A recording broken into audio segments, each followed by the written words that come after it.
What's up guys? እንዴት ናችሁ? አማን ነው አለው። እኔ ደህና ነኝ። ዛሬ የሆነ ነገር ልንገራችሁ ብዬ ነው ጀማው። ከዛሬ ከ2 ዓመት በፊት እኔ ኢትዮጵያ ላይ ምን አይነት ሰው እንደነበርኩ ልንገራችሁ።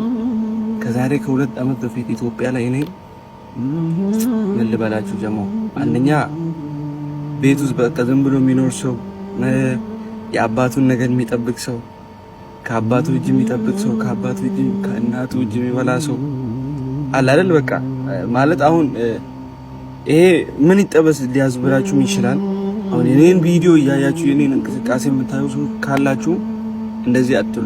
ምናልባት ከመሬት ተነስታችሁ የሚኮምቱ ሰዎች ካላችሁ እንደዚህ ልትሉ ትችላላችሁ። አይ ዶንት ኬር። እኔ ግዴታ ምን ነገር ማለት ፈልጋለሁ። እና ከዛሬ 2 ዓመት በፊት እኔ በጣም በቃ ጩጬ አስተሳሰቤም ራሱ ከቤተሰብ ነገ ምን ይሆናል ብዬ ማላስብ ልጅ፣ ነገም ራሱ አባቴ ያለልኝ አይደል እንዴ ለምን እጨነቃለሁ ምናምን ብዬ ማስብ ልጅ ነበር። በቃ ቤተሰቦቼ ሁሉንም ነገር ከበር ያደርጉልኛል ብዬ አስብ ነበር።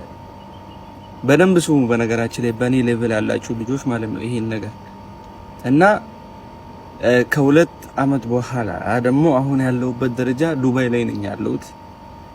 ምን ልበላችሁ በቃ ራሴ አስተካክዬ ራሴ ሰርቼ ካላልኩ ደግሞ በልቼ እንደማላድር አውቄ በቃ ሁሉንም ነገር ላይፍ አሳይቶኛል።